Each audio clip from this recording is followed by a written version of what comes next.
Geert Wilders has brought down the Dutch government. The Donald Trump of the Netherlands withdrew his party PVV's support to the coalition government, leaving Prime Minister Dick Schoof with no option but to hand in his resignation.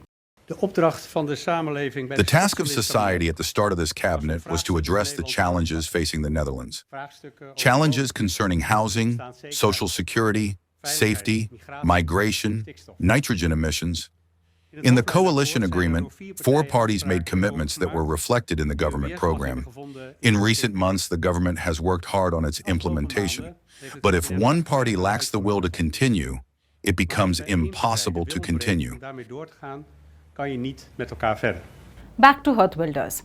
The far-right leader of the PVV, who is known for his strong anti-Muslim views, led his party to a fantastic win in the last elections.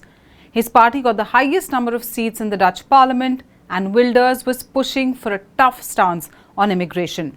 He claims he withdrew support because he wasn't happy with the government moving slowly on immigration and asylum issues, accusing other parties of failing to back his tougher immigration policies. Even though Wilders got the highest number of seats in parliament after the last elections in 2023, he had to abandon his own plans to become Prime Minister in order to have his party play a role in the government.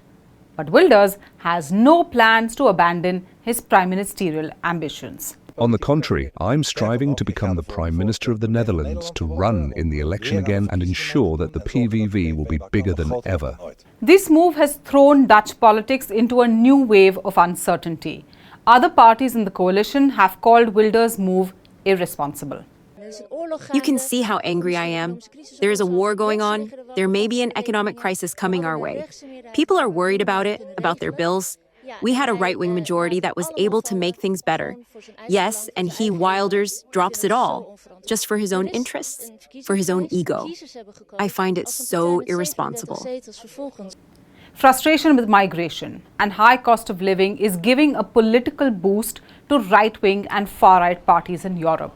Geert Wilders had already managed to ride this wave with the spectacular results of the last election. Is he now scrambling away his advantage by bringing down the government his party was part of? The problem of Wilders was that he did not prove his party to be able to govern. That's really the big lesson of what happened the last year in the Netherlands. He was not ready to govern. He had no personnel, he had not very good ministers, he had no program, he had only populist messages, but not politics. So he was not able to transform his political statements into governmental politics. Will this be a master move that will shore up support in favour of Geert Wilders and his party? Or has he shot himself in the foot, this time squandering his own advantage?